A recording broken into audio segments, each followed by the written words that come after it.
My name is James Carter, and the day my wife Olivia attempted to intimidate me with divorce papers was the day she discovered the man I had truly become.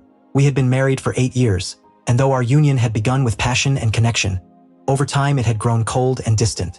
Arguments became routine, affection was scarce, and respect had been replaced with biting sarcasm. I had tried everything to repair it. I booked therapy sessions, suggested weekend getaways, cooked dinners, but every effort was met with indifference or, worse, ridicule. Then one Friday evening, she returned home early, her heels clicking sharply on the hardwood, a purposeful edge in her stride that made me glance up from my laptop.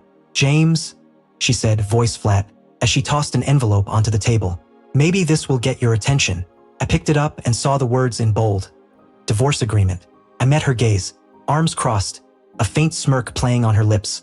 "Maybe now you'll understand what you're about to lose."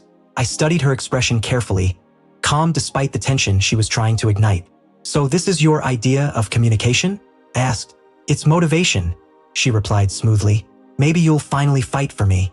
For a moment, I simply sat there, the papers heavy in my hands. Then something within me shifted.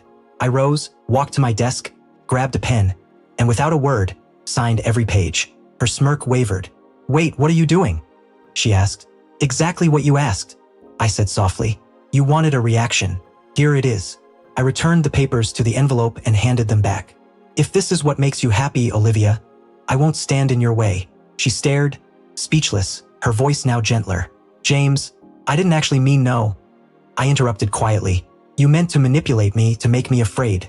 But fear isn't love, Olivia. Fear is control." That night, I packed a small bag, booked a hotel, and left. No shouting, no slameme doors, no frantic texts.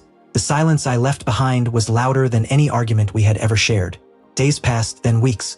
I filed the signed papers officially, but I also finalized something else I had been working toward for months. A few years earlier, I had co-founded a small tech company, one she often dismissed as a hobby. What she didn't know was that the company had just been acquired by a major firm in a multi-million-dollar deal. The same week she tried to intimidate me with divorce, I became a millionaire. A month later, Olivia called. Hesitation was in her voice. "James, I've been thinking, maybe we rushed things. We could talk." I could hear the uncertainty, the warmth that only emerged when she realized something had shifted. "I heard about your company," she added casually. "Congratulations." I allowed myself a faint smile she couldn't see. "Thank you," I said, "but I think it's best we follow through with the divorce. You were right. It's time we both got what we deserve." Silence fell, then a shaky laugh. "James, I just wanted to scare you, not lose you." "You can't scare someone who has already found peace," I replied and hung up. 6 months later, I signed the final papers, this time with a calm heart. I purchased a new home, traveled for the first time in years, and reconnected with people I had distanced myself from while trying to save a marriage that was never meant to last. I didn't hate Olivia. In a strange way, I was grateful, because when she tried to frighten me with loss, she inadvertently set me free from a life governed by fear. She aimed to teach me a lesson about power, but I learned something far greater. True strength isn't about winning someone back. It's about recognizing when to finally let go.